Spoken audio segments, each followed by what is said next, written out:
A low side slide isn't the scary part. The scary part is hitting something while you're sliding. Take this one for example. This machine is equipped with a Honda CBR650 engine. From this side, it looks completely intact, right? But when you open the clutch cover, the inside is actually quite clean. The mileage probably isn't very high. That's why seeing this damage from a slide is truly heartbreaking. However, as long as the rider is okay, that's what matters most. The weather is getting hot now, but you should still wear your protective gear when riding. Safety must always come first. Regarding the clutch side, there are no issues at all. The clutch hub and plates show no signs of wear. The Honda 650 has seen some price drops recently. The price for a new bike is quite good, and the used market prices are even more attractive. I've repaired many of these Honda 650 engines. If you've watched my previous videos, you'll know. For this engine, the most common issue I fix is related to the cylinder head. Other than that, the bearing caps have no wear. Let's check the right side bearing cap as well. It's also in good condition with no wear. Looking at it this way, the entire cylinder head is fine. I don't see any wear on the camshaft either. I'd advise you all not to remove the speed limiter if possible. The question I get most from owners right now is whether flashing the ECU will cause the camshaft to snap. Basically, if you don't remove the speed limiter, the camshaft should be fine. Flashing the ECU just to adjust the power delivery is still perfectly okay. But don't remove the rev/speed limits recklessly. Of all the snapped camshafts I've repaired, without fail, they all happened after the limiter was removed. Some owners just flash for better power response without touching the limiter. So far, I haven't seen a single snapped camshaft in those cases.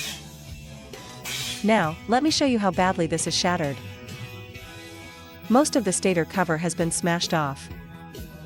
Look, here's another fragment. As you can see, the stator coils are toast.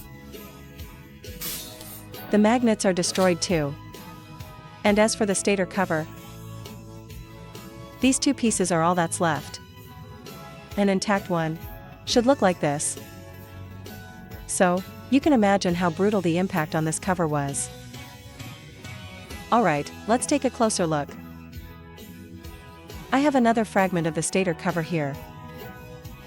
The magnets inside the rotor are now fully exposed. The coils look like a total mess, because the rotor and stator are so badly deformed. It's going to be extremely difficult to remove the coils. Looking at it, they're not coming out easily. I'll have to adjust the angle of the coils and pull the entire rotor and stator assembly out together. Fortunately, the rotor can be pulled out using a bolt. Take a look. Actually, the rotor and stator are minor issues. The critical thing here is that the crankshaft is deformed as well. And this part of the engine case is cracked too. This isn't about the cost. It's about the effort to get it back together. By the way, some commenters keep saying that models after 2021 don't snap camshafts after a limiter delete. They say the camshaft was improved. But from what I've seen, they only changed the part number. The actual material of the camshaft hasn't changed. I've even worked on 2022 and 2023 models with snapped camshafts. All occurred after the speed limiter was removed. Alright, let's flip it over and look at the bottom end. The crankshaft, well, it seems okay for now. It's usable, since Honda 650 camshafts are quite expensive. The next tip is worth a lot of money. Honda 650 owners, keep this in mind. An OEM camshaft costs over 1,900 yuan.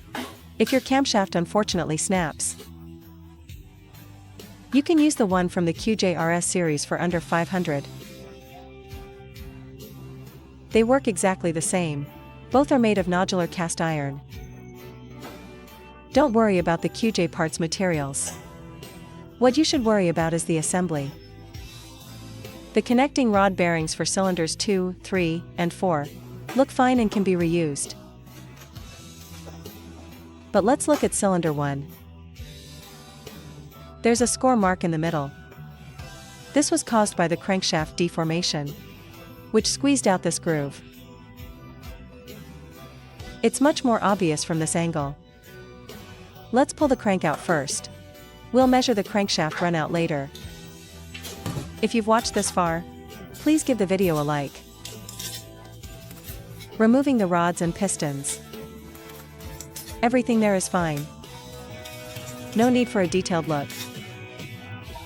Now, let's remove the 3 middle bearing shells. To measure the crankshaft runout, I was going to use a dial indicator. But in this condition, do we even need one? Just look at how this thing is wobbling on the left. At this point, the crankshaft cannot be straightened anymore. The crank is officially junk. The engine case is junk too, but that's fine. We have parts from the SR600 RS to back us up. In the next episode, I'll post the assembly video and show you which parts are compatible with the SR600 RS. That's it for this video. Thanks for watching. And thanks to Zhenjiang, QJ, for the spare parts. Otherwise, this would have cost a fortune. Honda 650 series owners, whatever you do, don't scroll away. I believe this video will definitely be of great help to you. In this episode, we're assembling this Honda CBR650 engine. Here is your ultimate money-saving guide. We are currently installing the pistons. For the piston rings, you can use those from the SR600 to save money. Crankshaft bearings and connecting rod bearings can also be replaced with SR600 parts, or specifically, the SR600 RS ones. But pay close attention to the color of the bearings. Different colors represent different tolerances. If you're unfortunate enough to have a scored crankshaft, just use the crankshaft and rods from the SR600 RS. However, there is one thing to note. The outer clutch basket must be replaced. Swap it for the SR600 RS version. Also, the shim for the inner clutch hub needs to be changed as well. You don't need to worry about the quality of QJ motor parts. For example, these bearings. Just like Honda, they are all made by Daido. I'll say it again. Don't worry about the materials QJ motor uses. They just have poor assembly. By using QJ motor parts, you can save a significant amount on repair costs. Just the cylinder head gasket alone saves you about 300 renminbi. As for big components like the crankshaft and rods, it goes without saying. A used Honda 650 connecting rod from a salvage bike still costs over 400 renminbi. A brand new QJ one is only a bit over 100. So, to all Honda 650 owners, watch this video through carefully. In case your engine ever has issues, this video is a proper money-saving guide. Moving on. If you're not a Honda 650 owner, don't worry. Since I repair many engines, later I'll cover Suzuki, Kawasaki, Yamaha, and the like. If there are cross-compatible parts, I'll post videos to let everyone know. For instance, with Trident 660 owners, a set of engine seals costs nearly 1,000 renminbi. Then, I posted a video telling them that using QJ 300/400 parts costs less than 200. That video got over 1 million views. See how clean it is after ultrasonic cleaning? It makes the assembly process much more pleasant. What I just mentioned was this head gasket. The Honda 651 is over 400, while the QJ one is around 100. Therefore, Honda owners and we mechanics are the ones least qualified to bash QJ motor. Others can say what they want, but you guys should be grateful. Without them, how could you save this much? Also, many Honda 650 owners have had their water pumps fail. A Honda water pump is 1,000 renminbi each. You can use the one from the SR600 or SR600 RS instead. Those are only 200 renminbi. Even used parts can be interchangeable. I've tested all of these for you. However, saying this might offend some people selling genuine Honda parts. I'd like to apologize to you here. It's not easy for everyone to afford biking these days, so we should save where we can. Usually, my content is about teardowns, showing you the materials used and the engine structure. That has limited help for most. So, I want to use my repair experience to help everyone as much as possible. Actually, QJ Motor is the one to blame for this. Who told QJ to love cloning other people's engines so much? For engines that QJ hasn't cloned, you'll still have to buy original parts. Don't you agree? Am I right? You can scold QJ Motor, but you must also thank them. The value of this statement keeps rising. As for the cylinder head, you can also use the head from the SR600 or SR600 RS. The intake camshaft can also be from the SR600 or SR600 RS. But try to keep the exhaust camshaft original.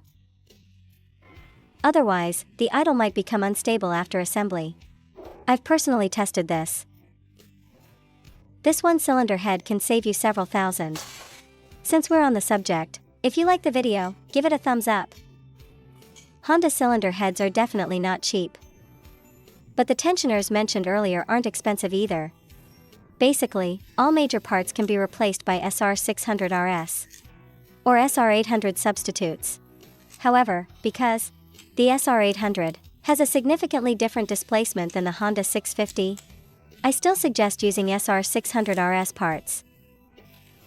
After all, it's only a few dozen cc difference. When divided across 4 cylinders, each cylinder only differs by a few cc. Later, I'll find an opportunity to install the SR800 exhaust camshaft into a Honda 650 to see if the idling issue can be solved. The SR800 intake cam has a much larger lift than the Honda 650. Regarding the oil pump I just mentioned, it's also interchangeable. The outer clutch basket has a different tooth count. If you change it along with the crankshaft. So, the outer basket alone isn't compatible. As for the timing chain, it rarely breaks, so we won't discuss it. The inner clutch hub is also not directly compatible. The SR800 inner hub is taller. It also has more clutch plates than the Honda 650. But despite having more, if you remove 2 plates, they can be used for the Honda 650. Don't worry about the quality of the clutch plates either. Because just like the Honda 650, they both use FCC clutch plates. Of course, some might have an even bolder idea. Can I swap the entire SR800 engine into my Honda 650? Or the SR600 RS engine? It is possible. You'll need to modify the stator coil connectors and the pickup coil, trigger, section. And there's a trigger wheel on top that needs to be swapped too. Another variation. The Honda 650 trigger wheel is on the magneto. In that case, you have to swap the magneto. But, to prevent people from noticing you've put a QJ engine in a Honda bike, you can also swap the clutch cover for the Honda one. Alright, I've shared almost all the interchangeable replacement parts. Wouldn't you call this a nanny-level master guide? Okay, the engine is fully assembled. Testing compression, since the engine was sent in for repair separately. As long as compression is normal, with fuel and spark, it will 100% fire up. That's all for this video. Thanks for watching.